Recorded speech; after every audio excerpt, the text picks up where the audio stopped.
What's up, guys? This is the East Coast Bowhunting Podcast, where we strive for education, evolution, and entertainment. Chilling here at the Slayer Studio in Coventry, Connecticut, hiding in the mountains of God's heaven. My name is Derek Clark from the Dirty Water, joined with my homies. Trevor Berwick from here in Coventry, Connecticut. Ryan Tomlinson, also Coventry, Connecticut. And brought to you by Shabine Brewery, Connecticut's finest craft beer, Woket, Connecticut. Also, 100 Demons, East Coast hardcore music known worldwide. Trev's Euros for all your Euro mount needs. Also, CT Bowhunting, Connecticut's #1 source for bow hunters. Made possible by Working Class Bowhunter, thanks to Kurt Geyer. Shout out to you, helping us out, getting us kick-started. What's up, fellas? How you guys doing tonight? Doing pretty good. Doing good, feeling good. That's what I'm talking about. We're going to bring our first episode, deer camp style, just BSing, introducing ourselves, letting everyone know what we do and what we bring to the table.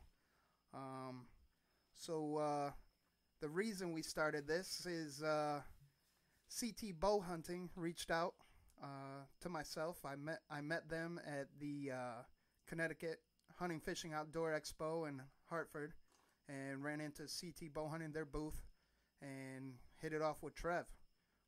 You want to let us know what happened that day somewhat and what you were thinking? Yeah, absolutely. I mean, Derek came to me and it was we kind of hit it off pretty quick, and it was a lot to do with he was telling me about podcasts and what he was involved with and everything like that.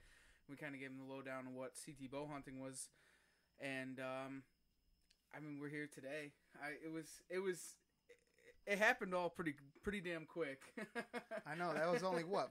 Was it February, was it? Yeah, it was only February, yep. It's crazy what the hunting world brings everyone together. It's crazy. Been a lot in the making, though. Yeah. So how'd you two meet? Oh, man. Trevor and I go back. Our parents grew up, they lived next to each other. So Trevor and I have known each other since we were in diapers.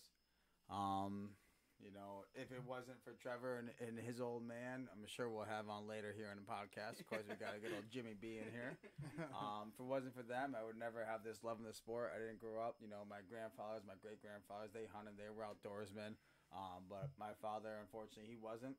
But if it wasn't for Trev and his old man, then I wouldn't be here today with you guys. But got a lot of thanks to him and teach me how to be an outdoorsman, teach me how to be a sportsman, and since I've known Trevor for 25 years, that's who I've been. That's who we've been together. So here we are today. We've got a podcast going. Looking forward to the upcoming season. And here we are sharing some stuff with you guys.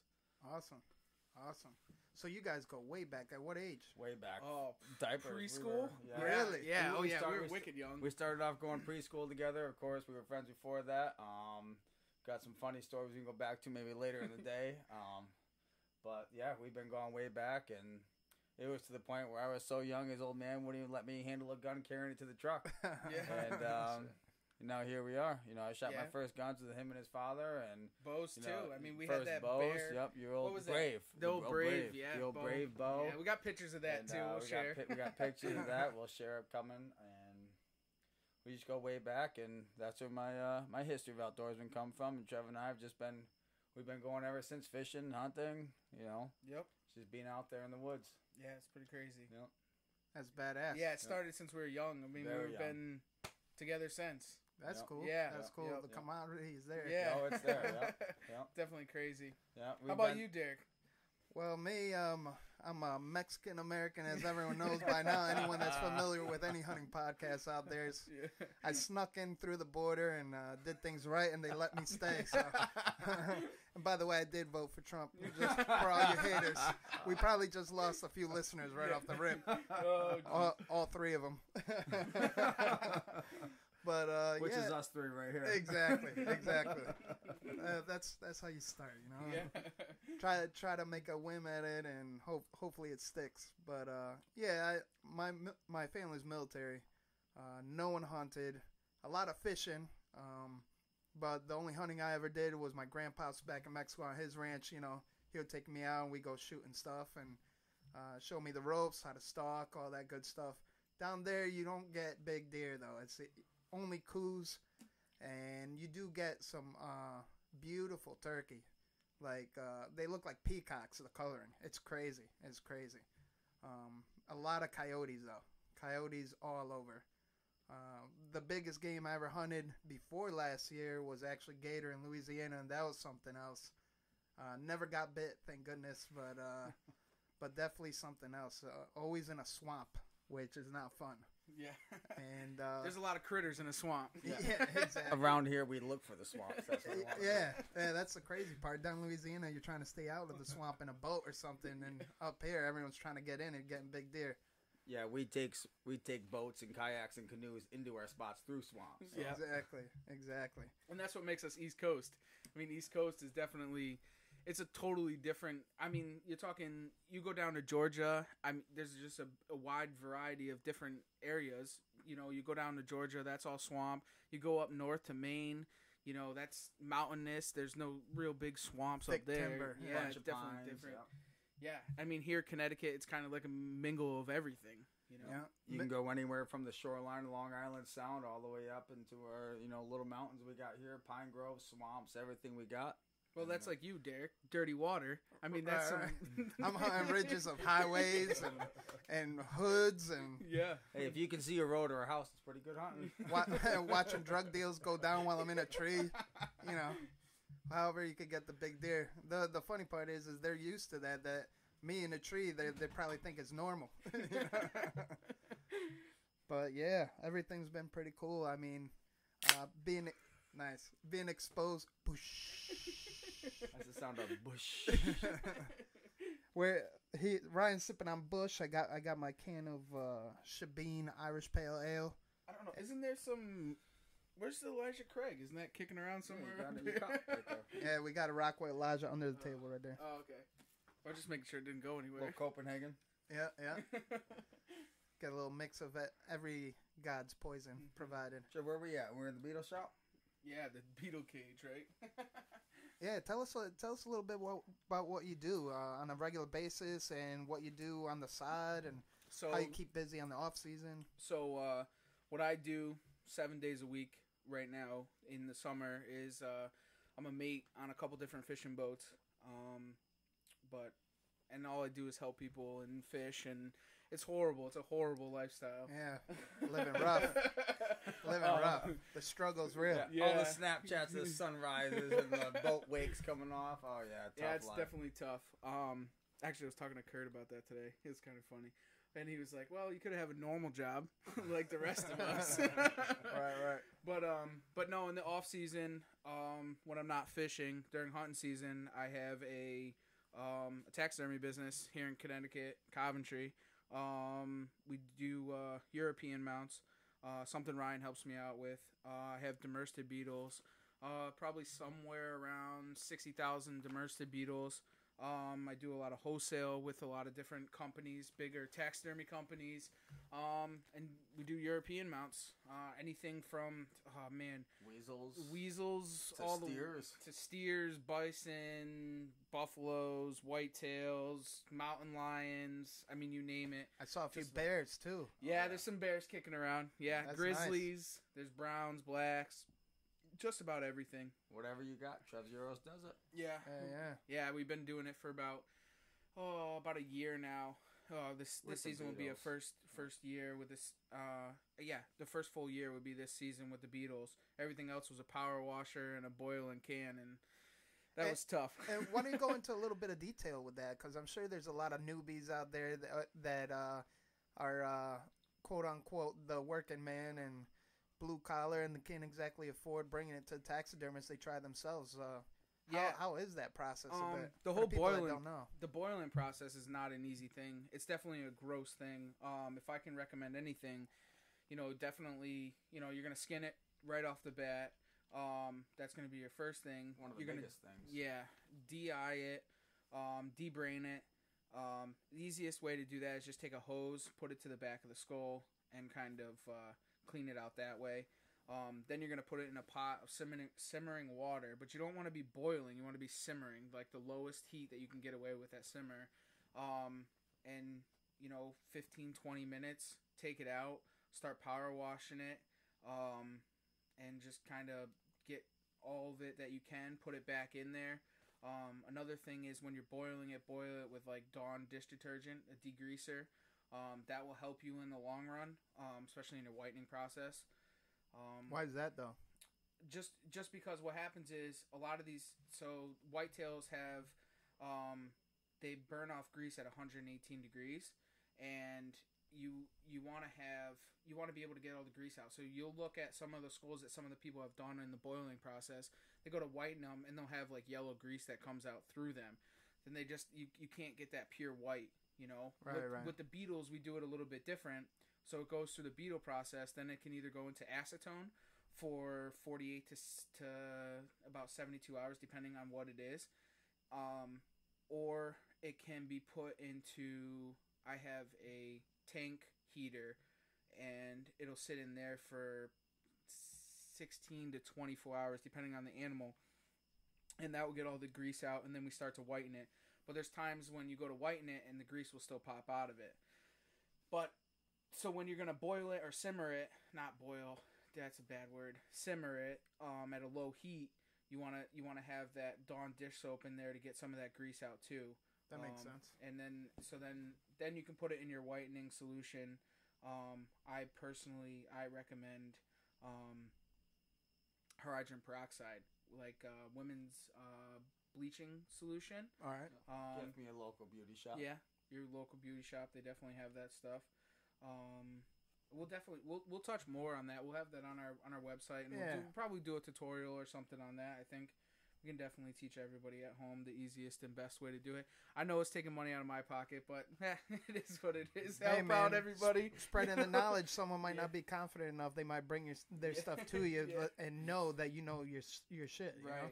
I'll tell you though, I've got a roadkill head that I had Trevor do for me a few years back. It's probably 3-4 years now, and he did it virtually with the simmering process and the power washing process and his little whitening, and the thing still looks incredible to this day. He can't even tell the difference between what he's done now and what he did before. So you can do it properly. You just gotta take your time with it. You gotta go slow, and you gotta do your thing with it. But yeah, because if in the boiling or the simmering process, you'll definitely, what that does is it actually shrinks the bones, and it will kind of like not deteriorate, but it'll definitely break down the bones, and they'll definitely all get loose, and with the power washing, you'll lose all the nose cartilage, the teeth. So the bugs are definitely the way to go. I mean, those eliminates the heat. Right. It doesn't disturb any of the bones, any of the teeth, any of the nose pieces. You get all the cartilage, everything that should be there is still there when you have the beetles. Yeah. That look that you want of a nice natural skull, it's there when you got the beetles. Yep. Especially, I mean, like we were talking the weasels. I mean, the weasels, that's the size of a quarter. Mm-hmm. And, I mean, you could never do that in a simmering process. Oh, heck no. The beetles are where it's at when it comes to that stuff. I mean, some of your intricate stuff with, like, some of your paddlefish and any of your fishes, your snakes, your lizards, anything like that is definitely something to do with the beetles over the boiling or the simmering process. Awesome. Yep. We'll touch back on that, actually. I have a ton of questions because I'm not a taxidermist. Now that I know one, I'm like, now I know someone to hook me up. But actually, I want to switch over, if we can, to Ryan and see what you do on a day-to-day. And we had to go there, huh? What I do on a day-to-day basis. Yeah, what are you, a porn star? No, come on, no. Well, I'm actually a cable guy on a day-to-day basis. I've worn a lot of hats. I've been in a lot of different fields. But right now, I'm a cable guy. I'm not going to mention the name of the company that I work for here. Yeah, why don't you speak into the mic? Yeah, just for our listeners out there. Well, we're down a microphone here, so we're sharing a little bit. Yeah, for our listeners out there, we have brand new equipment that Trev was so cool to go ahead and invest in this idea that we have going. And brand new cable doesn't work, so we're down to 2 Sounds mics. like my job as cable guy. Where were you? We have the cable guy here, but with a broken cable, you can't fix broken. Well, I already ran the new cable up into the house here for Moden to get right next to his little computer he got here. But yeah, excellent cable job guy. too. Thank you very much. You see the outside looks very nice. I'll make sure to look during the daylight. Way better than his current cable provider could do, which I also won't mention any names. But yeah, cable guy at day. You know, my free time, anything I can do in the woods, whether I'm hiking some new property, which we have a lot of new property this year, really looking forward to, and I think it's really going to benefit us, putting a lot of mile on my feet. a lot of time on the topography maps, satellite maps, just, searching for new areas. And we got a lot of new areas we're really excited about. We've got a lot of cameras out now. We're getting activity every single day. We got a handful of throw and grow plots out, which I'm very excited about. Throw and grow plots.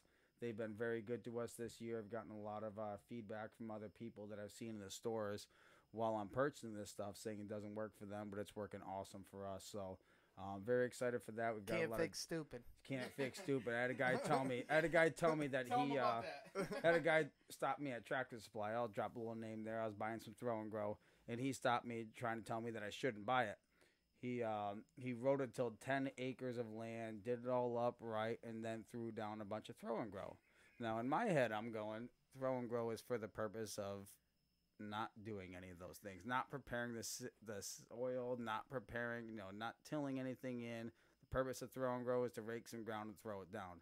And that's exactly what Trev and I have been doing. State land, private land, a lot of different plots we got growing on. We're just raking the soil, throwing it down, and it's been great for us. Deer hitting it every day, eating it. They're growing great. We're getting them on camera. But it's all new land to us this year. Doing a lot of scouting, a lot of hiking, a lot of camera activity. That was that pic that I saw on social media yeah. with the rake, right? That was you? Yep, that was me. That was me. Yeah, nice. Just all we're doing is we're just finding nice little open areas, got a little bit of sun where there's not a lot of trees. We're just raking in little areas where they're 10 by 10, 20 by 20, whatever they may be, wherever we can throw these little kill additives. spots. Yeah, wherever we can throw these little additives in for the deer to hit and give them a little food to come back to. What we want is we want the does to hit them now and the bucks to chase them in later. So that's what we got going on. Hell yeah. So yeah, I'm a cable guy by day, and it gives me some time off. I got vacation time, I got sick time, and what do you use your vacay time for? Oh yeah, well, hunting season. My supervisor, as soon as I went in there for my interview 2 years ago, I told him, I said, look, I'm very happy about the time you give me off, and I'm going to be using them all in the fall time. And that's exactly what I do. So I, plan my vacation time, my sick time right around the opening days, the hot days of the year, the rut. And I get in there. Of course, we're strictly, not strictly, but we're mostly bow hunters. We do a little bit of shotgun here and there, but mostly, right before those shotgunners get into all these land, the rifle guys get into all these land, that's when we really hit it hard. And my supervisor, my bosses, they all know that's when I take time off. So especially we got those new elites this year. Yep, we're oh, we got Shout those elite bows. Elite. Yeah, I thought shout out to Elite. Trev and I did a lot of 3D shooting early in the year. Yeah. We put them down for a little bit so we could do some hiking, do some scouting, but we did a lot of 3D shooting, feeling really good about shooting straight. And we're ready to get up in those trees. Well, I'll do a little bit of bragging because here we go. Definitely we did a little bit more than just a little bit of 3D shooting. Let's not get that twisted. Let's get down to the nitty-gritty. Let me just let you know that we took some first place, some second place. Every single tournament, we were first and second place. And let me just say that Trevor doesn't like to party on Friday night or Saturday nights like I do. So he tended to took the first place, and I would take the second place. Except I would be the kind of the guinea pig going the first shot at everyone, so he would know the yardage afterwards. Right. It's all good. It's all good. We're ready to go, and we're excited about this year. So hell yeah, that sounds awesome. Especially I got some new arrows getting made up from D&M Custom Arrows, so I'm real excited about that too. That guy, he does a heck of a job. I got him. Was it you that had the Trump ones? No. I've got some arrows by D&M Custom. Unfortunately, I bought a dozen. I'm down to 4, and I got to make these 4 last through the season. So, because I'm not trying to re-sight in my bow and get ready for those new arrows. But they've been incredible arrows. I've shot 4 deer with the same arrow. Got them all tallied out on the fletching and ready to get a 5th of that. And hopefully, it's a good wall hanger. Nice. So, Derek, what do you do day by day? Oof, day by day. Day by day. Well, day in, day out, I fix stuff. And what I mean by that, I'm a grunt in the pits, always working on some kind of car, mostly exotics. But these later days, I find myself working for the state job I couldn't really put down. And they're paying well, and it's actually simple work. Kind of boring at my state of the game. I mean, I've been doing it for about 20 years now.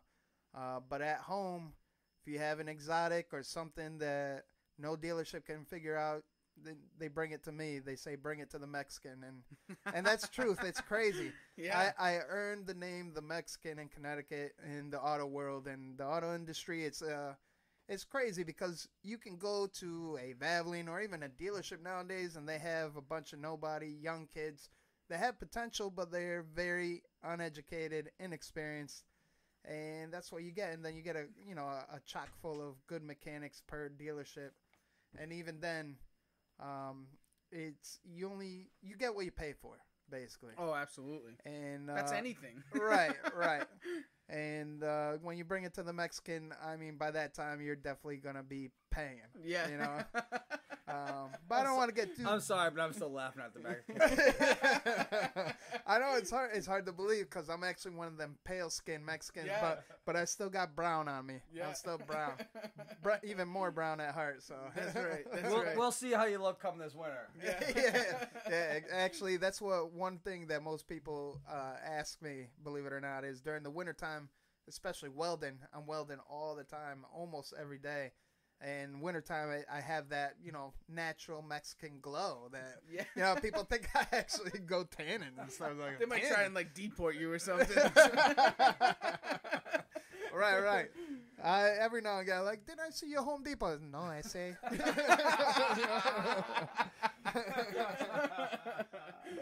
But on a more serious note, I mean, that's what I do. And then free time, it's always outdoors. I mean, you guys know, living in Connecticut. Yeah. Off season, where close to any body of water, if not the ocean, getting our fishing on. Strictly after deer season, we definitely hunt that turkey. You guys had a real good turkey season. Incredible turkey season. Oh man, you guys killed it. And you know what? I was actually getting a little nervous because I was so busy getting my shop up and running, right, so I could have the at-home facility. That I only got out 4 days, and I was really I missed on my third day. I missed. Yeah. Oh, I remember that absolutely. And I was batting for you all season though. I was waiting. I'm like, oh, where's D-Rock on this? Where's he at? Man. I know. And I was trying to get it in. It just didn't work out well for me. But missed on the third day, and on the absolute last day. And I always go in a little later because Turkey in Connecticut, for some reason, they like to come out right around 9-ish. Yeah. I mean, that 9 o'clock drop. Yeah, it is. Once they drop those hens. Yeah, it's that 9 o'clock drop. Yeah. We love it. I mean, living in the dirty water, you might, they might drop a little later, sleeping in at around 9:30, 10 o'clock. But they were out late. Yeah. But I made it happen, and it was awesome. You shot a real nice bird with the bow. Thanks, man. That was something. Yeah. That was great. The colors on it were unreal. I never seen anything like that. It was crazy. Beautiful. But I was happy with that, and I'm just pumped, man. I'm pumped for this season. This season's gonna be good. We got some serious things coming. We're overly excited. I mean, going back to our turkey season, we did really well. We put in the time. There's no lack of time put in.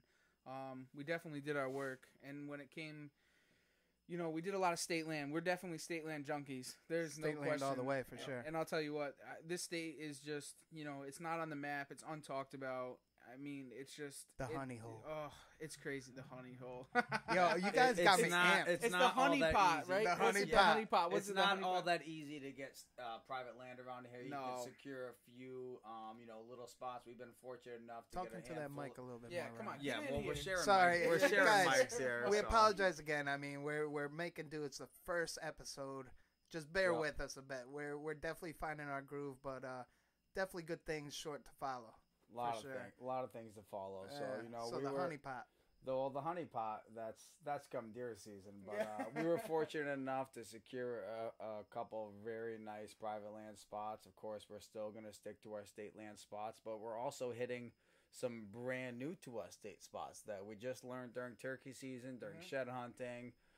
We put a lot of miles on our feet. We did a lot of scouting. We found where the turkeys are, and of course, while you're turkey hunting, that's one of the best times to look for deer. You find those ridges, you find those hardwoods, you find the bedding areas, and we did a ton of that during turkey season. And fortunately, we were able to put some good turkeys on the ground. Yeah. So. Yo, on that note, actually, what I come to find this turkey season, the 4 times that I was out there, every time I made turkey calls, a few deer would pop out. Oh, yeah, absolutely. It's almost like they know that if a turkey's around gobbling, it's safe. It's safe. And that's crazy. Like, I always hunted turkey, but deer is still new to me. I started last year, 2017, and with a lot of doing my homework and soaking everything in and being exposed, especially to all these hunting podcasts and stuff.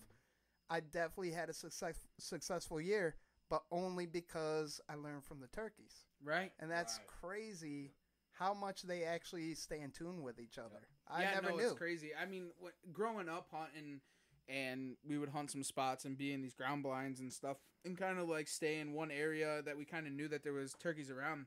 And they'd be calling, and then these does would show up, and they kind of look into the ground blind messing and see, with the decoys.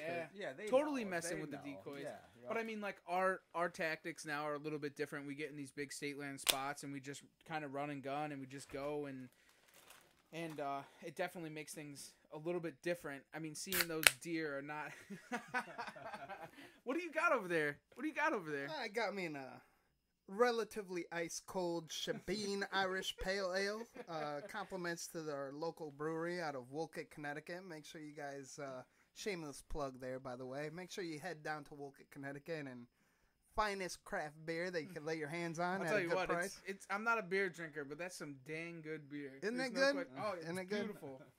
Just a few of these, and it's like drinking a case of Busch Light. Hey, what's wrong with this case of Busch Light? Nothing. Our boys, out Midwest, they're all about that. I don't want to keep on shouting them out, but thank you again, Kurt, especially, and the boys out there, Steve and Eric. You guys know who you are. Yeah. Well, Derek, why don't you share one of those other brews you got with me? Sure, coming at you. Yeah, so going back to turkey hunting, we did a lot of running and gunning this season. Yep. And it definitely paid off for us. And like Derek was saying, I mean that later rise. Bad boys? Yeah, I'll take one of those bad boys. We would get out in the morning, and we would have the gobbles, and then if things didn't work out, we would just kind of load back up, go grab some breakfast, and then head back in the woods and just kind of pump our feet and just kind of cover ground. And it definitely paid off. For us, we both tagged out state land and private land for the season, so that put 5 birds on the ground apiece. It was something else, man. We had them birds are yummy too. Oh, dude, yeah, they were yummy. We shot some jakes. We shot. No I kidding. mean, we didn't. We got our handful of long beards, but we got to fill the freezer. We're meat hunters. We love put food on the table. Whether it comes to turkeys or deer, we're putting meat on the table. Of course, we don't discriminate. Of course, we love to shoot trophy animals, but of course, if it's meat in front of us, we're gonna put meat on the table. I'll tell you, this one hunt that we had was with Chef Carl, and me and him, we went into a spot that we had gotten private land. Actually, let's talk about him real quick. Yeah. He couldn't make it tonight. No, he's our missing fourth. Yeah. Why don't you guys say his full name and introduce him since he's here in spirit? I don't even know how to say his last name. I think it's Ciarcio. Yes, Ciarcio. Professional chef. He's a professional chef. He owns Bread and Water here in Middletown, Connecticut. He's a fine dining chef. And I probably one of the best turkey callers you will ever hear in your entire life. No shit. Diaphragm or diaphragm. Yeah. Out of this world, man. Really? There's some videos up on CT Bowhunting of him hitting the call and stuff. And he's just a phenomenal turkey caller and just an avid hunter. I'm kind of upset that he's not here tonight to kind of speak for himself. He's a very avid sportsman. He shoots a lot of big deer. And he's like in the middle. He's not like up here in the north with us. He's not really down there in the dirty water. He's like kind of right in the middle. So he's got a little bit of mix of everything. And he's shot some very, very nice deer down there. He's actually from Meriden, Connecticut. And from what I hear, his man cave is quite impressive. Oh, his man cave is insane. Yeah. If you look on, I can show you right here. Hold on one second. Show you one of his deer. Trev doesn't know how to use the computer very well. Yeah, we're still learning everything, so everyone's gonna have to bear with us. But I think we're slowly finding our groove. Is coming around little by little. Thanks to Elijah Craig, I think he has a strong influence tonight. That's because you. Here we go. Yeah, those are some nice for the listeners out there. We're actually pulling up CT Bowhunting website. Again, where I met Carl and Trevor at the Outdoor Expo. So I'll give you a little lowdown on ctbowhunt.com. I was just going to get into that, Trevor. Have at it. So CT Bowhunting was started by a gentleman named Jeff Conklin. He came to me and asked for some help with the website. And so I kind of took and ran with it. And we kind of built some things. We did some shoots. We did a ton of things together. It's an online forum, education awareness and safety. Of course. All about the safety. Of course. And you guys have an app as well, too. Yeah, right? we have a mobile app. And, things are starting to pick up on the site. Things got a little hairy there for a little bit last year because we had actually lost the domain. And then it's a huge thing. And we had to restart. And Jeff had moved to California, so we kind of ran with it. And he's been there for a little bit now. And but that might be our Coast to Coast Connect. Yeah. Possibly. Yeah. Actually, he's moving back here in April 2019. He's going to miss out on this season, though. Yeah, he's going to miss out on this season. But he's kind of like the man behind the scenes when it comes to CT Bowhunting. And he built this on his own and everything. And I helped him, and I'm co-owners with the website. And we had some snowman shoots back in the day. We had a bunch of 3D shoots, big buck contests. I mean, you name it, we had it. So we're kind of building that back up. We got a real big following there once again. I mean, that's where I met you, D-Rock. That's where I met Carl. Actually, I met Carl fishing. But big buck contest at the expos in Connecticut that's run by Pope and Young. You know that? Really? No, Yeah. I didn't even know that. Yeah, I've been kind of keeping that on the hush because I'm relatively new to that field. But that's all right. Why don't you explain to what you do with Pope and Young? Well, what it is I took a high interest in whitetail, quote unquote, to a really good buddy of mine out west. With his own very successful podcast. He's doing it. He put me onto this field of Pope and Young. What it is exactly, it's a conservation tactic, rather, to keep track of big record-breaking and sometimes record-keeping bucks. What it entails is just basically being a official measurer for Pope and Young, and keeping track of everything that's going by that everyone's willing to submit. And I stress that. I strongly urge everyone that possibly might have Pope and Young material taken by bow only to submit their bucks, Don't be afraid to submit because you never know what it'll score. And then if you score anything above 125, you're going to be put in the ethics archery. That's what I was going to ask you. So it takes 125 to enter into the Pope and Young? 125 and above. So, Derek, what you're saying is you're measuring one of my deer this year, at least one of them. I'm going to be measuring as many deer as possible. With more practice, the better. With some of the new properties we got, we're feeling real strong about it. It's brand new to us, and we're still trying to figure them out. We got a little bit of work to do before opening day, but we're gonna put some big bucks on the board. I mean, Derek's in with us on one of these new properties. Carl's in with us, and it's a brand new property. No one's ever hunted before, and us as bow hunters, we're gonna be the first group on there. So we're feeling real great about it. And we're gonna put Derek to his test with his measuring tape and seeing what he can do for us with measuring these things out. And for all you listeners out there, Derek is translated to D-Rock. You might know me as D-Rock. Everyone knows me as D-Rock. Yeah, the Mexican D-Rock. Dirty water. Yeah. So just for all you people out there that you may know me, I'm not saying anything, but I'm virtually the Mexican worldwide D-Rock. D-Rock. So here I brought up a picture of our booth here in Hartford, Connecticut at the convention center. So this in the top right hand corner. That's Carl's buck from down there where he lives. Dang. Yeah, that's him. Well, that's his buck. I know that was his. That's a big boy. Yeah, that's his. Did he score that or no? I don't know if he got a score on that. 150s. How was that taken? 150s. That was an archery. Really? Deer. Yeah, he took that. Yeah, he actually came into a bleating heat. The can. So, really? Yeah, he called it in on the can. Isn't Connecticut awesome?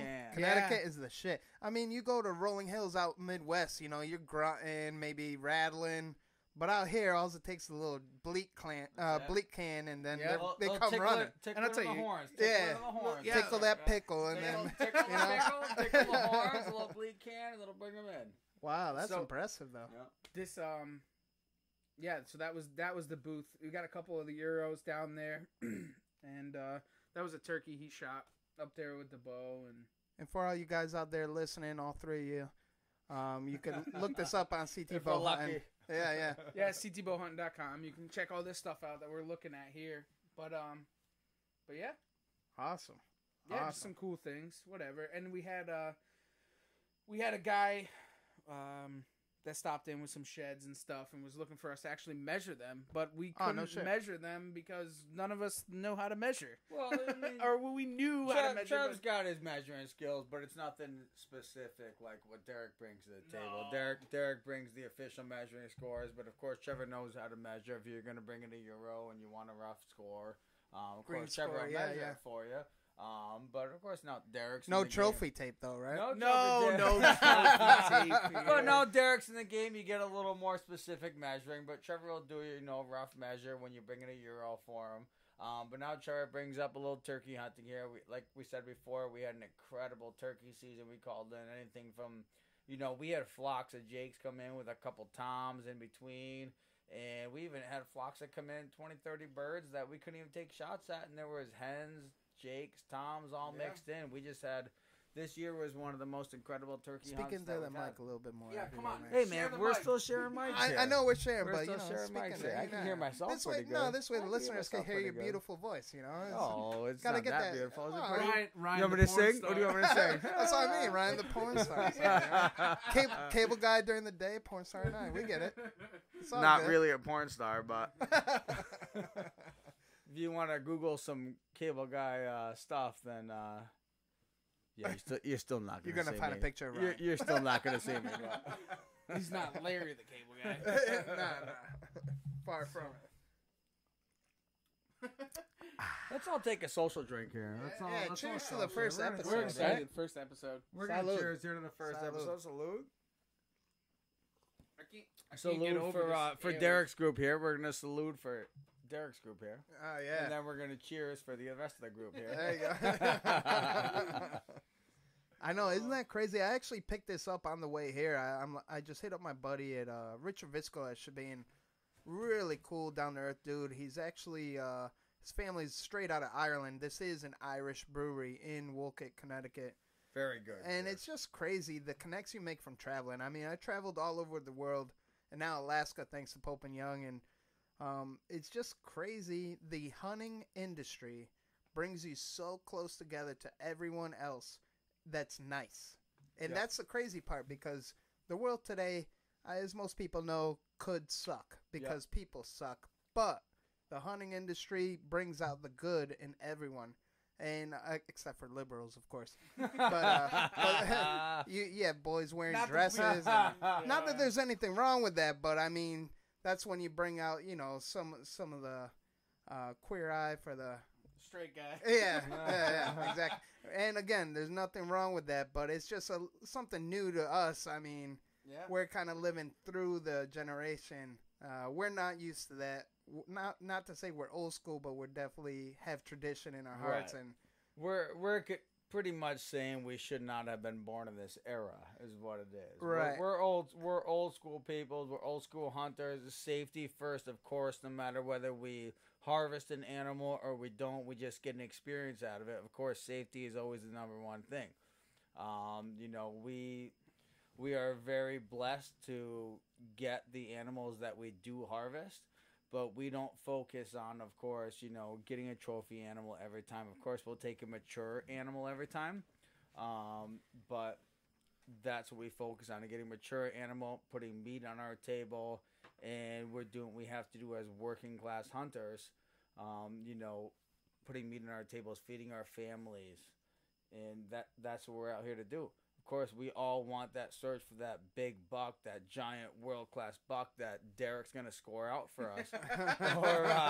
Of course, we got to bring Derek back into this. Yeah. Or of course, that turkey that's going to give us the most perfect fan, the 12-inch beard, the inch and a half spurs, as Trevor's scrolling through his little trophy photo gallery on Facebook here, showing off all his fish and why his you gotta game. show off like that? Yeah, why are you showing off here? No, A couple of those pictures. I thought I of me. did good Why this don't you bring season, up those dang. pictures? Oh, there's a couple of our 3D shoots. Nice. Of course, Trevor and I do our 3D shoots together. We do, all over the state. We travel through our 3D shoots. Whether we're hungover or not, whether we're having a good morning or not, we get out there. I don't know, this new pale ale, I'm not gonna be able to shoot on that. It all depends on the Saturday night goes. That's all. Yeah, right. No, but it's just crazy going back to what Derek was saying and being in the wrong place at the wrong time, I guess. There's just I don't know. We're just in the wrong time in the wrong place with the it is what it is. But you know what? On that note, is maybe that's why we're here, is to bring that old tradition back. Yep. And I think that's the calling. And I think an ultra force, as my good buddy Steve would say, is the aliens did it. Kind of brought us all together, and yeah, it's crazy how that happened. I mean, that was just nuts, and I can't be more thankful for that. And by the way, we're not swagger jacking. For the record, we're not swagger We're not jacking. no swagger jacking. We're trying to keep using general names, but not using full names for the people out there. Well, it's a little rhyme on a little bit. What do you got? Yeah. But Ryan, if it rhymes with Ryan, what you brought up earlier, though, I want to touch a little bit on is that's actually what we're all about. We're not here. Obviously, everyone wants a trophy, but you're not gonna find us in the woods passing on certain deer just to get a trophy. We are meat hunters. We want food on the table. We do want to eventually express how we bring field to frying pan. That is going to be a main theme of ours, thanks to Chef Carl. Yep. Once the frying pan comes, we'll be talking to Chef Carl about these things. Right, right. Because I'm excited about that too. Because we're going to implement a lot of video casts and how-to videos, so this way everyone can get a little bit of basis, especially the new guys coming in. They're a little tentative, no matter what age you are. I fully dive in, because if anything, if you're still tentative and still don't have the right person to push you along, at least invest in conservation. I mean, even the liberals out there, I'm telling you right now, if you really, really want to help out the poor little animals that we're slaying out of here in the Slayer studio, is contribute to the hunting license, because that's going to help them. Manage your animals, manage your herds, whether it's coyotes, whether it's deer, whether it's chickens, whether it's anything. Hunters have been the most, they've been the most influential on managing herds. Especially with our pockets. Yes. We're all broke. Whether it's deer tags, whether it's the federal duck stamps, whatever it is, all that money goes back to. What do you bird watchers give out to us? Right, the bird watchers, they take up our state lands, they intrude on our hunting, whether it's duck, whatever it may be. Even the horseback riders, the mountain bikers. Us as hunters, we pay for the rights to be on those lands. We pay for the rights to harvest those animals, which in turn we are managing the herds. We are managing the herds and all these people that and go the land as well. Yeah. Right. Oh, absolutely. All the national reserves and stuff like that. The hikers, the mountain bikers, in my point of view, are the worst. They go in, they cut down trees, they build logs to jump over, they build structures that make their mountain biking hard enough, and we're in there to make it look like we're in and we're out. You never even know we're there. Hey, but for all you liberals eating salad, that salad was living once. Yeah. Shame on you. And our Shame deer on that you. we're managing ate it. And the deer Yeah. that we're managing ate it. That's a Ryan just touched on a point, whether you guys get it or not, but the state land is a huge thing. Oh yeah, the state land around here. I mean, it's crazy. The mountain bikers have just destroyed everything. I mean, I don't know how many times I've sat in the deer stand and you hear these guys talking, and here comes 3 mountain bikers. I mean, what did you do to be on that land? And you know what I'm saying? What right did you pay? We pay deer tags. We pay federal duck stamps. We pay migratory duck stamps. We pay resident bird stamps. And that shit is bank, though. Everything. That shit is bank. I'm a trapper, too. It's like, dude, just to trap alone is bank. It's Well, like, don't even try and trap on a state land. That's $125 a bid. But that's what I'm saying. Right, but your money conserving Conservation. this land. It Yeah. goes to preserving this land. It goes to the actual land itself. All these people that come in and they do Speaking things. to that mic, brother. Yeah, seriously. Well, Yeah. me and Trevor are sharing the mic. I know. here. I'm sorry. So all I'm a these mic things. hog. we're gonna fix that. We're gonna fix. We We need to go in. return that brand new cable. Fuck. Or where'd you We get go- it on? No, don't where'd say you it. get that? I'm gonna No, that- choke the dude with it. What is it? You know, we go into these lands and all we do is we hike in, we find the best spots. We, of course, I don't know about Derek, but Trevor and I, we go in with our climbing stands. You know, we don't put pegs in the trees. We don't, you know, we may trim Can't. off a We few can't. branches No. in here and there. Not in state land. But we hike in with our climbing stands. We find a good tree. We find a good area that we've scouted. We climb up that tree. And, you know, we got these mountain bikers, these horse riders. They come in, they cut trees down, they make ramps, they make jumps, and it disturbs the wildlife. And at the same time, it's the wildlife that we're paying for through our tags, through our stamps, through our licenses. And it just disturbs everything we do. There's a number of land, you know, state land property that Trevor and I grew up around that we don't even hunt anymore, that we hunt It's as kids. destroyed. Straight It's just destroyed. destroyed by hikers and mountain bikers that pay nothing to come on these lands, that do nothing to preserve and conserve these lands and these animals, that him and I, we can't hunt anymore because the deer aren't there. They get pushed off into private lands. They get pushed off people's backyards, feeding off their, you know, their bird seed, whatever they put out, their little apple trees they got. They're just pushed off all these lands due to these people that come onto these properties that have no right in being there for what we do. But then they come and they steal our stands, they steal our, you know, our trail cameras, they destroy everything. They Go destroy into that. I'll what tell do you got, something. Chad? What do you got? We've had multiple times that we've been on these state lands and these people that going back to these liberals. I really don't want to talk about liberals, but For the record, Ryan and I just met each other tonight. So for all you listeners out there, he keeps on calling me by my government name. D-Rock, my man, D-Rock. That's my government name, but D-Rock. just so Sorry. you guys know, no, it's all good. It's all good. I mean, being from the dirty water, you need an alias, and that's what D-Rock. it is. he's not used to that when he's up in the sticks up here. You know I what know. I'm saying? Commentary's. I'm a little timid, but I feel comfortable. So, I mean, I've had multiple times that these non-hunters will come through state land properties with like pots and pans. But what they don't understand is they're only doing me a favor. You know what I'm saying? Push the deer They're around for us in pushing the the deer. stands. Right, They're not betting. They're No. going to be moving around, but at the same time, it also hurts the properties that we're hunting. But I mean, we want to teach these newer hunters that are getting into this sport, you know, the things to look forward to. I mean, these things are gonna happen. I mean, especially hunting some of the urban properties and stuff. I can only imagine some of the things that could happen. I mean, hunting in those zones 11 and 12 in Greenwich, Fairfield, stuff like that. I mean, these you're hunting in these people's backyards. Yep. Those are You prime know. time Well, too. Yeah, prime time. That's one thing Yeah. I'll butt in and say is don't be afraid of houses, don't be afraid of people, because the deer, the turkeys, the animals, they're used to these people. And they love them Yeah. ridges. They just Right. poke out from the ridges, see if the scope is clear. And even if Right. they're used to the people, they're gonna actually come out when people are there. That's Right. the crazy part. Right. Well, don't be like I said. That's Don't be it. afraid of these houses. They feel these houses, these roads. They run these roads. They feel very confident being near these houses. Yeah, Because and- they provide them with food. They feel confident being near these roads. Everybody wants to hike miles into the woods. Don't get us wrong. We hike 2-3 miles into the woods, especially as new properties we got into. We got to hike 3 miles on it, depending Maybe on even the more, wind. depending what Yeah. we're looking Right. for. Yeah, but some of these areas that these guys are hunting, I mean, they're hunting in people's backyards.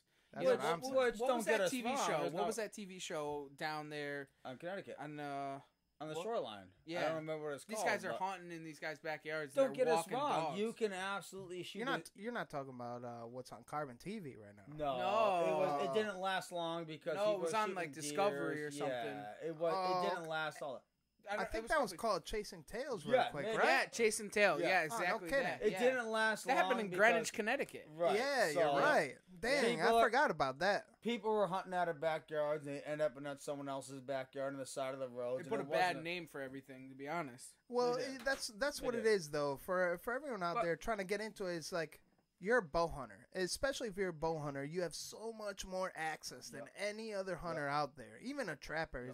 There's no regulation in Connecticut how close you could be to a building or a person, and you just need to be ethical about it and shoot away from any potential danger and be safe about it. Safety is first, but exploit being a bow hunter. You'd be surprised where you find these golden animals. Don't be afraid. I mean, you don't want to hide what we do. We definitely don't want to hide what we do. We do what we do, but the whole thing is just be safe and just be aware of your surroundings. I mean, that's a huge thing. I mean, you're in these areas and these people understand what you're doing. We were talking to some friends of ours yesterday, and you know, they had ran up. We were talking about running up on people that are hikers or horseback riders and so on and so forth throughout the hunting season, and they know that you're going to be there. I mean, they know when the seasons are. They're very aware of these things. There's a lot of signs in a lot of these big state lands. So these people do know, but, you know, don't be afraid of it. Don't hide it. You're doing what you do every single day. It's not something to hide, but definitely just be aware of your surroundings also.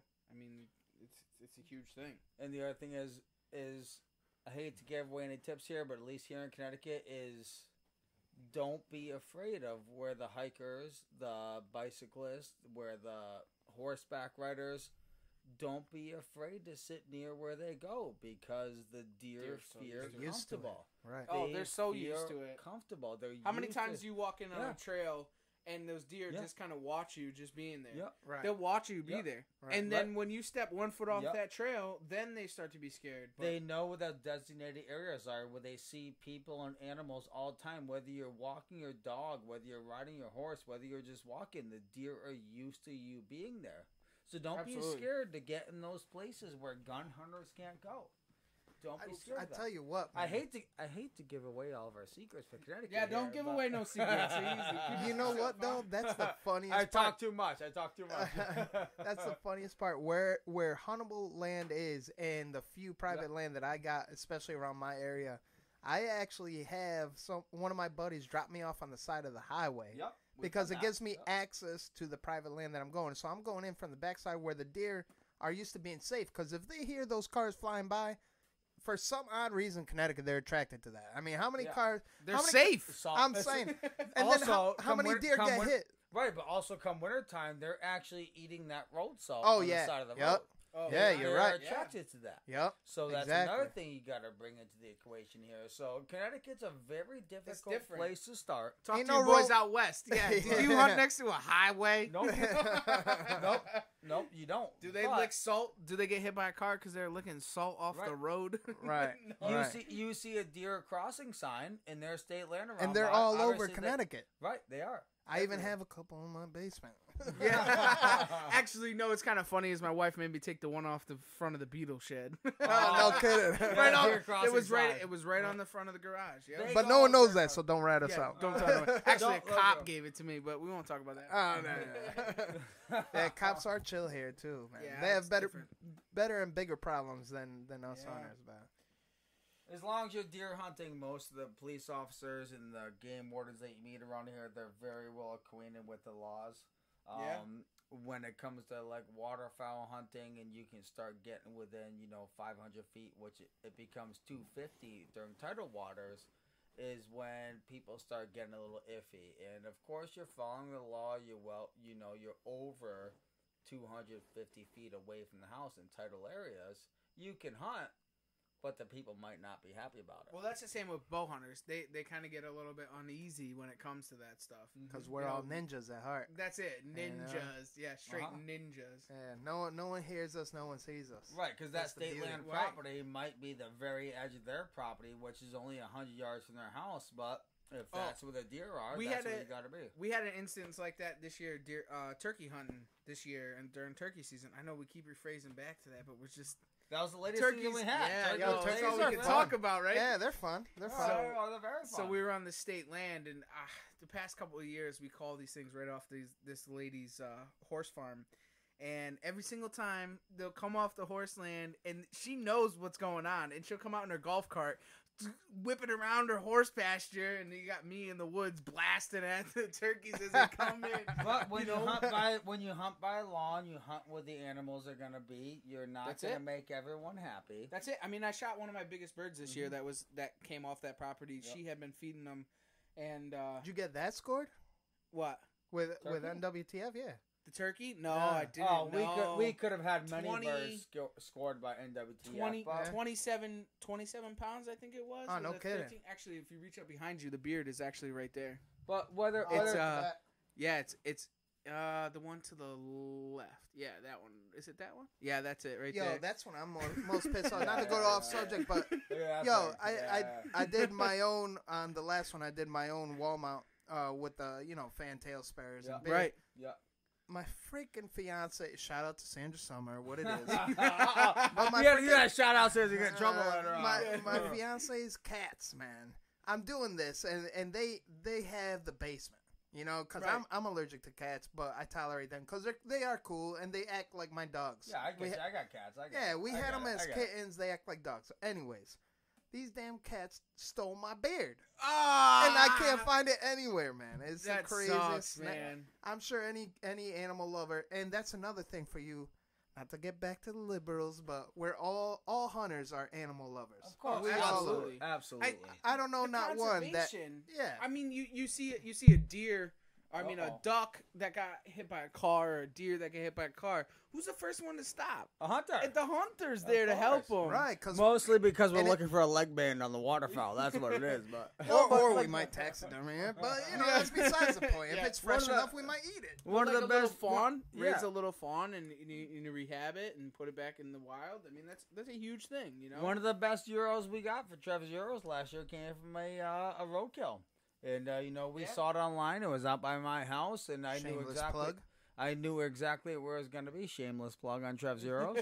Well, I knew exactly 'em where it out, was going to check be. 'em out. It was there for almost 12 hours, and big old 110, 120-inch buck. Nice. 110. No, That probably thing was 110. like 125. Why, yeah, you you know, scored it was mid You scored it? 120s. Beautiful 10-point Roughed typical, beautiful 10-point typical buck, just Yeah. laying on the side of the road. Tag My deep. biggest roadkill.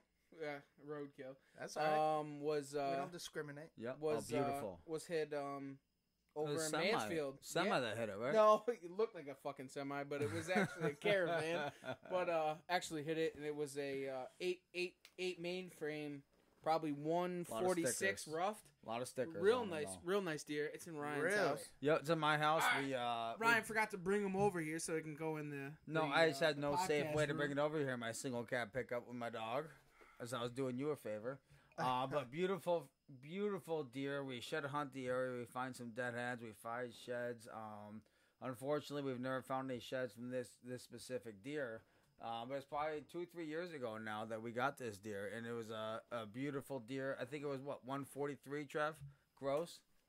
And Which, that was which one was that? the deadhead. Which Or one was that? The roadkill from Mansfield. Yeah, it was like It was right around 143 gross score. Of course, it had a few broken tines from being hit, but it had a lot of stickers. A mainframe 8. It was a beautiful deer. This state has a lot of potential. I'll tell They're you. they're hidden deer. You really got to work for it, but there are some good deer out here in Connecticut. I mean, you're not going to get your average. Every single deer is not going to be over 100 inches. You're going to get a lot of basket racks. Hey, what was that story that you guys were telling me before we started recording? Which one's that? Out of the honey pot, that 211. Oh, the honey pot. Oh, No, one 207. of our- 207. One 207. of our That's a newest Connecticut spots buck. that we're incredibly excited about. A handful of years ago, there was was within 10 years ago. 207 out There of was a CT, fellas. 207. You hear that, Midwest? 207. Typical. There was no 207. stickers, Typical, nothing. too. Wow. 207. Wow. I'll tell you. There's a couple. There was a mainframe 8 that was in the 160s. Mainframe 8 in the 160s off the same. What was that? exact One property. 160. I think it was 168 mainframe 8. Out of the same exact property within the past. I'm saying 5 the years, beasts are so. here. It's just they're so smart, man. Well, I'll you tell gotta you. work for 'em. What was that other one? Right. 10-pointer. 10-point out of the northwest corner of Connecticut. Yep. That was Northeast. northeast corner that Yep. I scored rough green. Probably high 160s. High 160s. Almost. Yep. It was Beautiful almost. It was a deer. Boone and Crockett deer. Actually, it was Wow. shot with a rifle. Yep. But multiple. We had a bunch that came through the shop that were high 140s, high 150s. Some real nice deer. You know, we definitely want to put CT on the map because there's Hell some yeah. deer out here. We out here. Oh, We man. out here. Yeah. It's there's definitely a lot of deer out here, and there's some decent deer, but I mean they're a little bit harder to find. I mean we just You gotta touching work for into 'em. newer properties up here on more of the mountains that have some. We're stunners. essentially hunting all new properties, whether it's state land or private land. And of course, we have our old private land, the state lands that we've been hunting for a long time. That always produce deer, but we're focusing mainly on some new properties this year. Not even these new mountainous. I mean, look at some of the urban hunting that you guys do down there. I mean, what are some of the deer that you've seen? All day long, I'm behind the Arby's, calling them in, throwing little roast beef steaks, and be like, "Here you go." Look at that dude, Mark. Have you seen that deer on CD Bowhunting? Mark. Oh, I know who you're talking about. Yeah, I shot it down in zones 11 or 12, 200 and something inch deer with the bow. Yeah, that was with the crossbow. That's what I mean. What a killer deer. I mean, they're here. I mean, they're definitely here, and what I'm a little excited for and really looking forward to is, I just can't believe that it's not legal yet. Is the CT bear, black bear? They are all over. Why do we gotta go there? Well, you know what? The liberals. Now I'm gonna go liberal train. But you know what? What it's gonna take, unfortunately, to say, and I hope it doesn't, is what it's gonna take is someone getting hurt. Yes, because there's a lot of dummies out there. Oh, bear, let's take a picture. Let's get close. And if that bear feels threatened, because he ain't gonna try to eat a human, right? But if he feels threatened or scared, he's definitely gonna maul and run, right? No, and I these agree. People don't Especially understand. In Connecticut. I mean, where are you going to go? You're not going to play dead. I mean, that's not really a thing. Not long ago, down in Brass Mill Center Mall in the Dirty Water, I was going to the Chili's. I talked about this before in a different show, is that the black bear was in the dumpster. Yep. In the dumpster. Yep. I come out of the Chili's and the black bear was there. I was like, whoa! And I had my kids with me too. I was like, you know what? And that's straight city. That's what I'm saying. There's no woods around. There isn't, and where there is woods, it's behind the hood where I'm hunting. Right, it's like right. And the fact that it traveled that far and no one even called DEP and let them know or advise them, and it got because no one cares in Connecticut. Everyone's got their own life, and unfortunately, no one cares, and it made it all the way to the Chili's right next to Highway 84. Wow, it's ridiculous. I say it all the time. I say, you want a law passed, have a congressman's kid get mauled by something. Yep. You want a swan season, let a congressman's kid get mauled by a swan. Swans ain't no good when we're out kayaking next to them. Yo, swans are mean, man. The swans are real mean. Watch out for I'd love swan. to bow hunt me a fucking swan, But the bear season, we went. We had Nutmeg State Council. They had a huge voting on the 2018 bear season, and the liberals they bust in a sixth grade. Well, they bust in a sixth grade class, and they had these young kids that were against bear hunting in Connecticut. And how are you about to be? And the kids don't even know it. Not 100. They wanted to look at the bears. No idea. They like looking at the bears. Through the glass screen and windows, but at the same time, that bear is coming up to those slide-in screen doors they got going on there and feeding on their bird feeders. Right. But we had a bear what about those kids goes out outside? We had a bear recently break into a liquor store. In Bristol. Really? Yeah, you didn't hear about that? Nah, I didn't. Yeah, Ryan will tell you about that. Bristol, he knows all Speak about into it. the mic, Brian. Oh, no, Ryan, here rather. not Brian with a B, Ryan with an R. That's that Elijah, man. He slips in every once in a while. My bad. Yeah, Elijah's yeah. So yeah, we had a bear. Not, I wouldn't say attacks, but bear intrusions all the time in Connecticut. Breaking into people's houses, going into their fridges all the time. We have.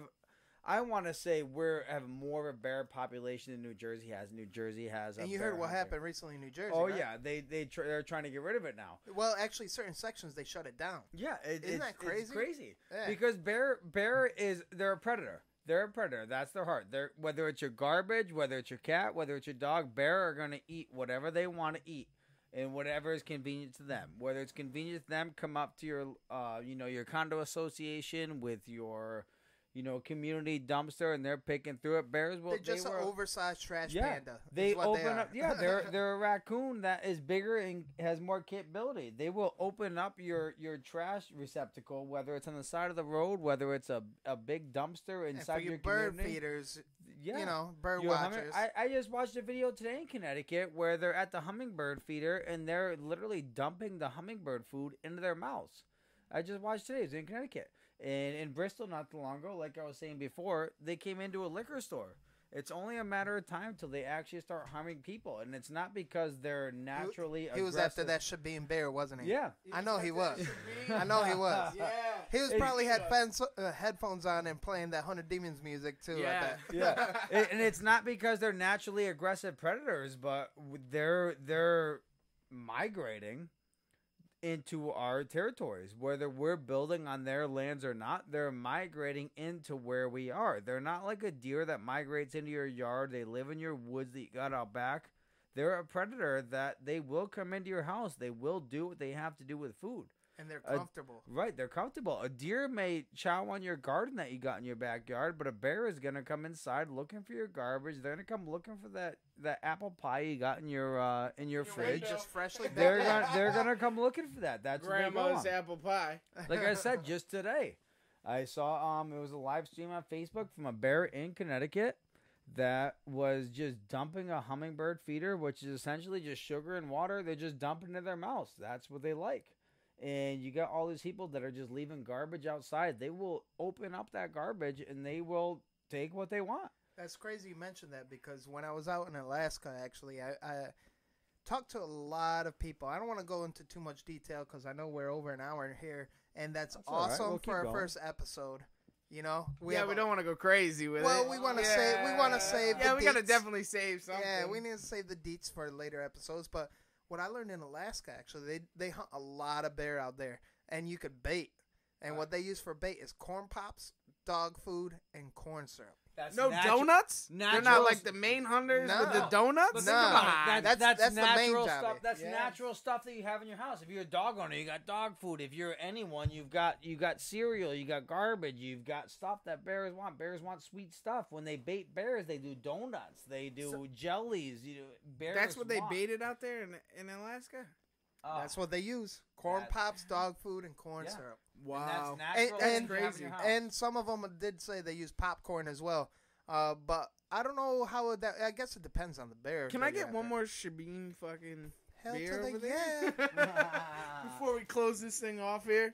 I know things are getting a little crazy here. Well, we kind of you got just off got- the you topic, just and know we're what kind you're of doing coming our into thing. next spot here. Well, we're still talking about bow hunting, East Coast bow Yeah, I hunting. know. We'll talk about a little bit of everything. Yeah. And just another shameless plug for all you Connecticut listeners, or even someone close by that doesn't trust your local Pope and Young measurer, hit me up. Yeah, Look me up on definitely. Pope and Young. I got some. I wish that there was some bone in here right now.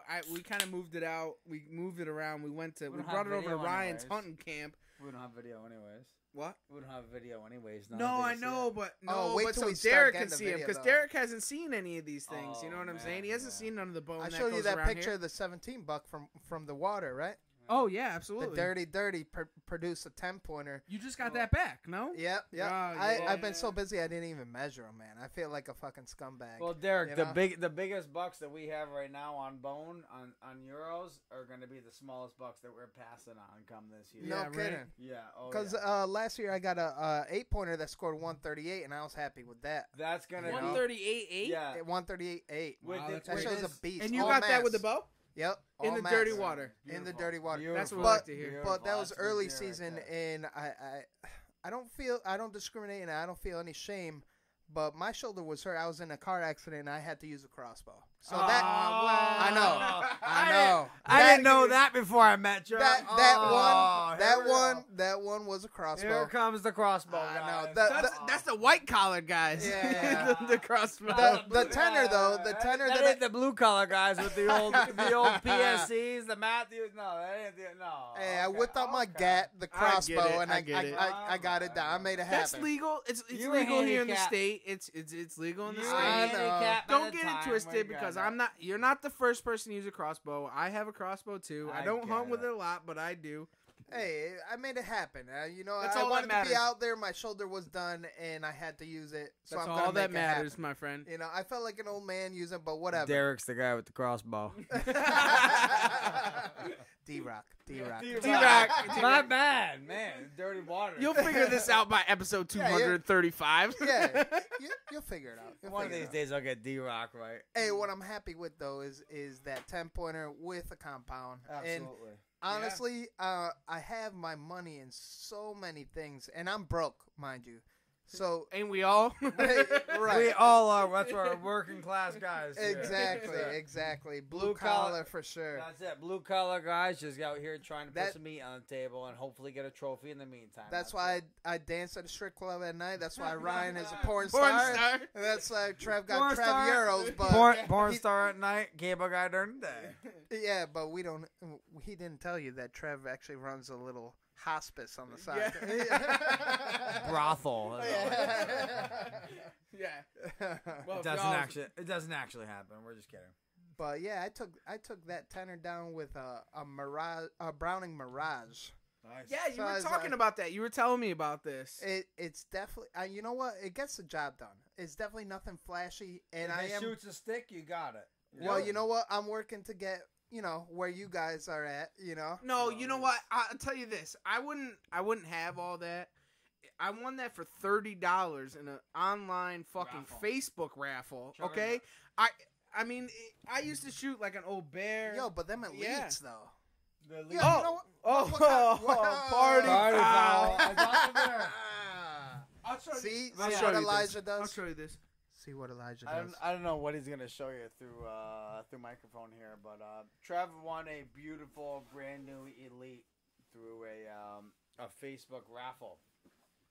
And Trevor's always been a great shot. I've had elite for a couple years, and elite is one of the most greatest shooting bows I've ever held in my hands. It's got the greatest balance, the let off on it, the release, everything is gorgeous. $30 in a raffle. Made into a raffle. Yo, my boys out west though.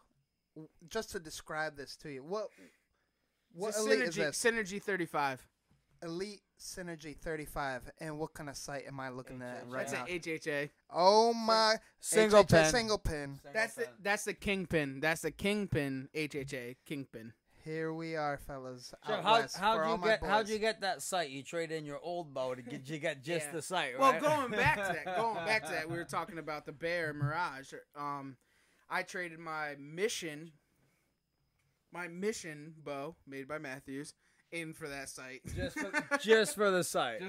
And what kind of rest you rocking here? I see a little. That's a QAD.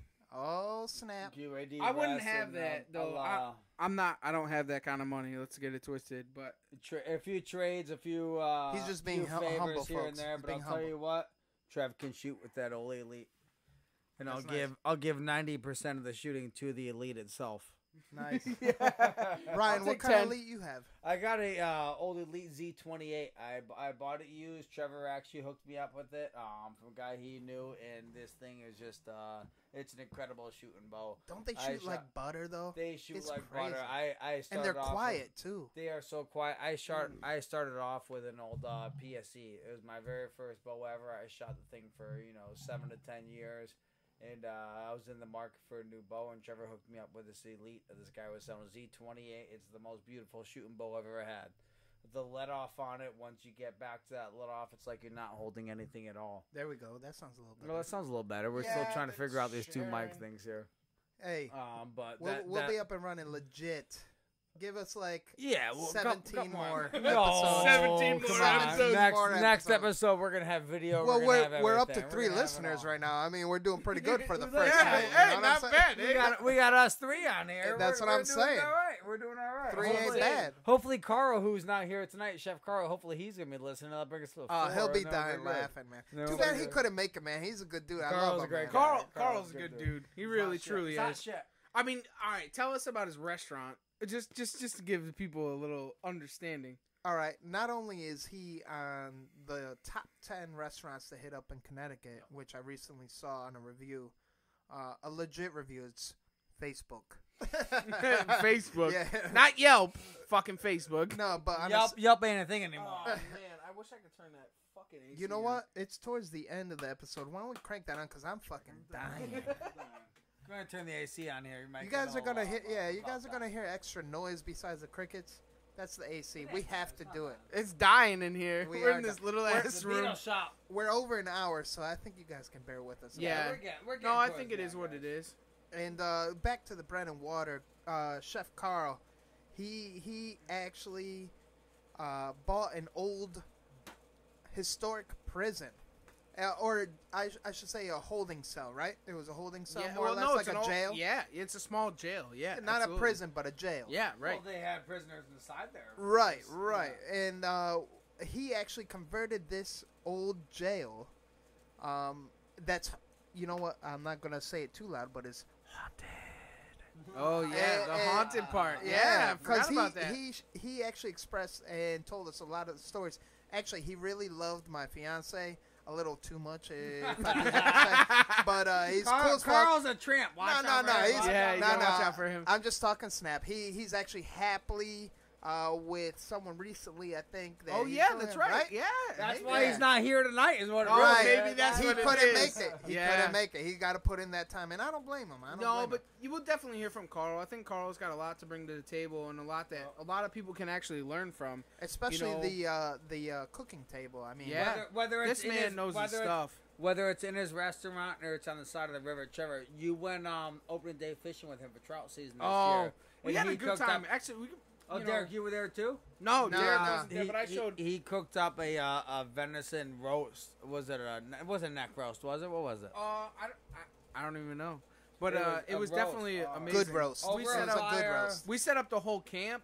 I showed you pictures. No.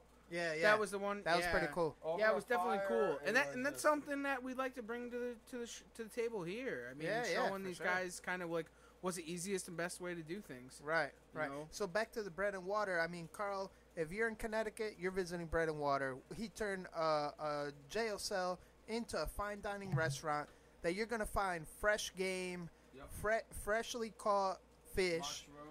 Wild mushrooms. Actually, Ryan picks them. I'm a mushroom hunter myself.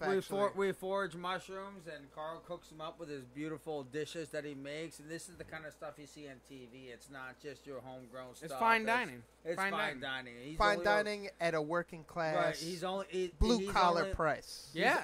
It's actually not that bad. He's only open 3 days a week. I mean, and he gets it done. It's the kind of stuff you see on TV. He's been featured in newspapers. He's been featured on TV episodes. Yeah, he's voted best restaurant in Connecticut like 3 times. I mean, he's got his thing going on. We'll let him explain the rest of it. We'll let him explain the rest of the upcoming season or the upcoming episodes. But yeah, it's a shame he couldn't make it though. He's a good dude, and you guys are gonna love him once he's on the mic. And we'll have more than 2 mics by then. Oh yeah, I think we'll probably have 4 by then. We have more than 1 mic. We just don't have enough cords. Operating cable.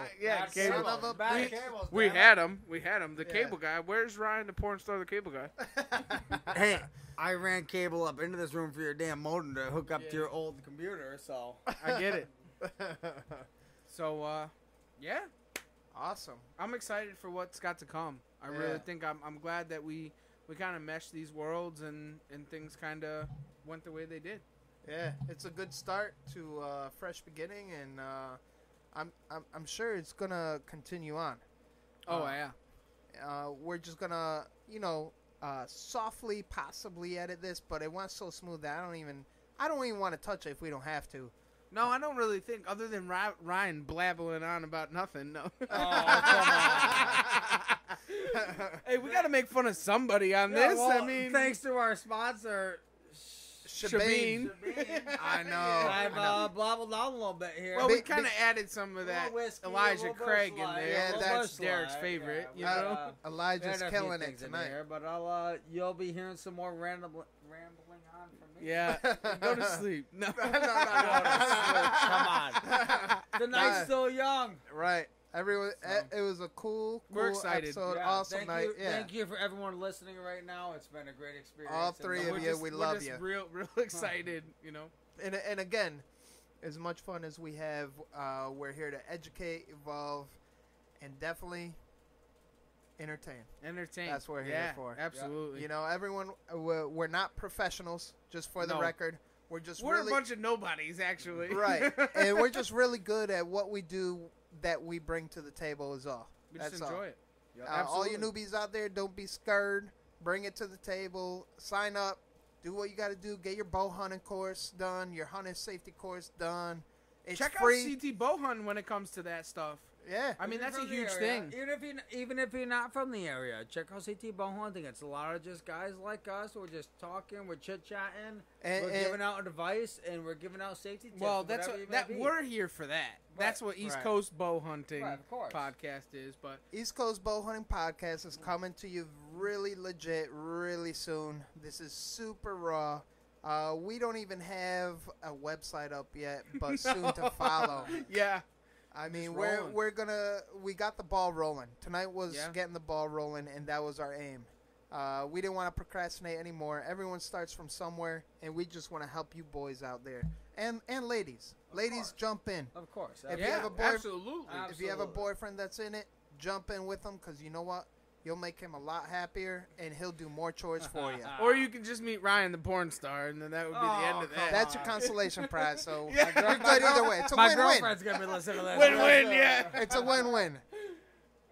So on right, that well- note, you know what? Let's You want to sign out here? sign out, or Yeah. you wanna let's end on one good thing to say from everyone.